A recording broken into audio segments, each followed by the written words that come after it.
I had been doing these things and seeing miracles, laying hands and watching people get healed a lot. The entire time that I was doing it, I had 2 fractured bones in this hand. The hand's a little still wacky, but it's healed. And the 2 bones that were broken here, when we would do altar calls, and I was a part of the altar call team, and we traveled all over the place, we would ask, anybody need healing? You know, and I'm over there thinking, yeah, I do, but not for me. You know, it's, you know, I discounted myself because I didn't understand what a son was. And, you know, this injury I did, you know, I deserved it. One of the things I tell men regularly all the time, you're hurt back because you lifted something too heavy because of your stupidity, the cross will still cover that. He made provision for us not being too wise. He knew that we were not going to make the best decisions. And it's no different than my alcoholism, my drug addiction. I chose to do those things. I chose to overlift and strain myself to show off in front of somebody, and now I'm walking around with a pain, and I can't think that I could ask him for healing because, well, I mean, it was my fault. I mean, all of that sin was my fault, and he's still willing to take it. So those things, I specifically minister to men a lot about that, where I'm like, hey, let go of, you know, your stupidity, because we're all kind of dumb. I got a guy right now I was praying for that broke his foot over some stuff, and I was like, look, he made provision. Like he made a space for that. I'm praying for people, hands still broke. I'm praying for people, hands still broke. I'm going to backstory real quick and tell you that the way I broke my hand was in the midst of a drunken rage, and I'm talking, you would not know the person I am right now. People that knew me 4 years ago don't recognize me. People that knew me 14 years ago can't believe the transformation. And I'm, again, not bragging on me. The Lord has done something in me that's undeniable. A lot of my dope dealing, drug addict friends are still Facebook buddies, and some of them are some of my best supporters when it comes to when I put posts up, and I'm like, did they even read what this said? Because I was kind of talking about them. I don't know if they understand this. But there's something in their hearts. They're seeing revelation. I've watched my entire family come to Jesus, my atheist brother, my lesbian once sister, got married a couple weeks ago at the church we're at. I mean, I've literally watched him draw men unto me through, because he likes to do that. He's in here. He draws men unto himself. I believe he's in me. And watch their lives get transformed as they hear testimonies and stories and different things. Hammered drunk, raging fit. The girl that lived with me, I was going to kill. And that was my intention. She had pushed it too far too many times. On the way to the bed to put my hands around her throat to kill her, and it was my intention to kill her. I knew where I was going to bury her, and I had a bag to put her in. Promise you, that's how sick I was. On my way to put my hands around her neck, I had a 7-drawer teak dresser, and on my way, I hit it as hard as I could, and I shattered my whole hand. When I put my hand around her neck, I couldn't squeeze. And I sat at the end of the bed, and again, it's his fault that I couldn't kill her. Thank God, right? And I sat at the end of the bed, and she says, what are you doing? You're gonna hurt me or not? And I said, I can't. I said, my hand's broke.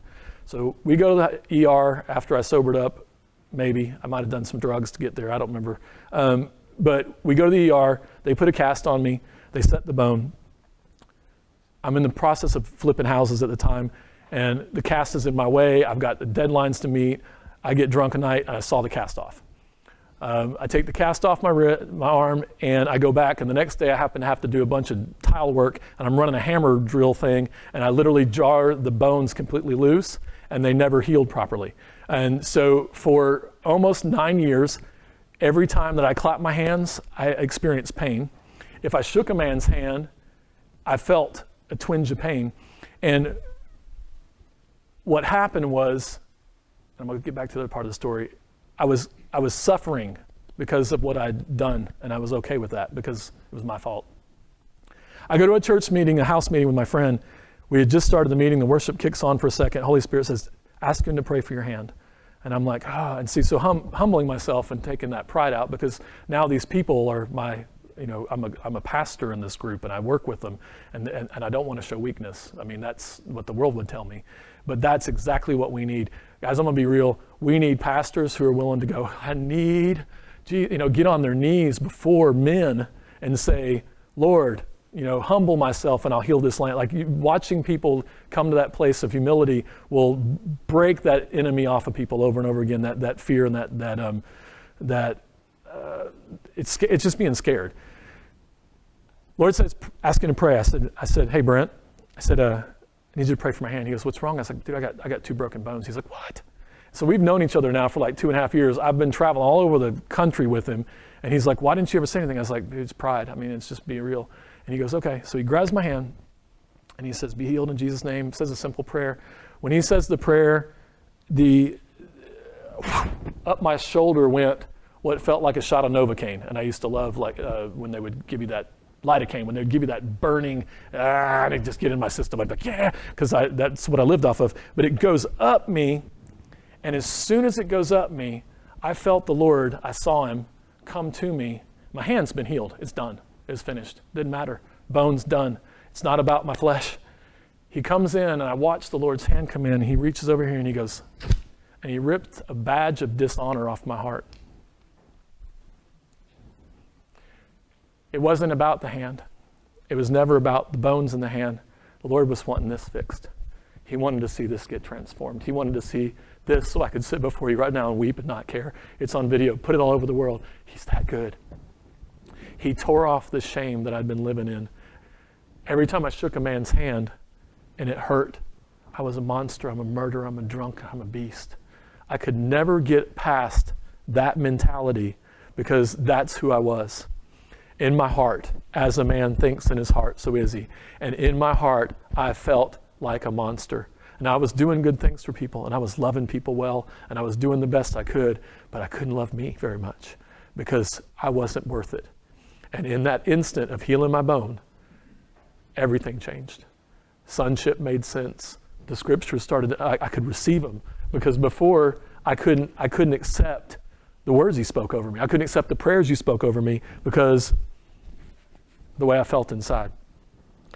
So when we talk about divine healing, yes, we want to see the cancerous healed. We want to see the tumors fall off. We want to see diabetes crushed, and we want to see every disease and sickness because the Bible tells me I can put it under my foot. The peace of the Lord will crush the enemy. Soon, he's a defeated foe. We can go through all the scriptures. Do we believe him?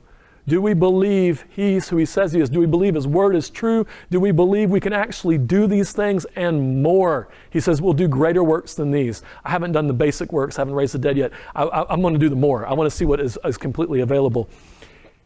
If we can believe these and grab a hold of them, it's not just about the physical again.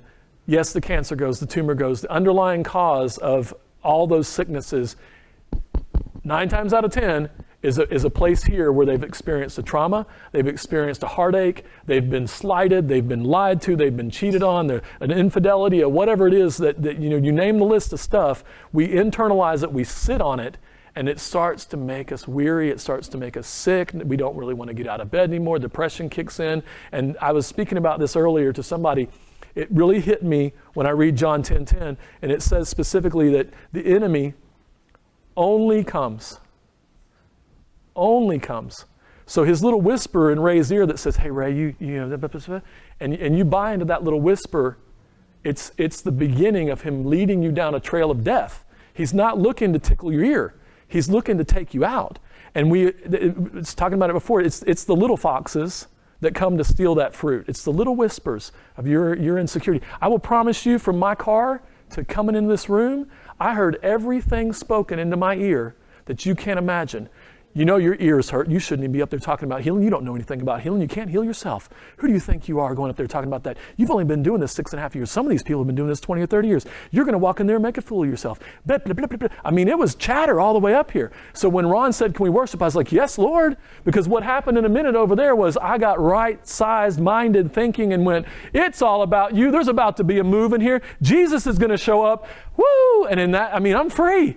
And that's what he's afraid of seeing is me being that guy. Because that guy, like Ron said something today about dangerous Christians.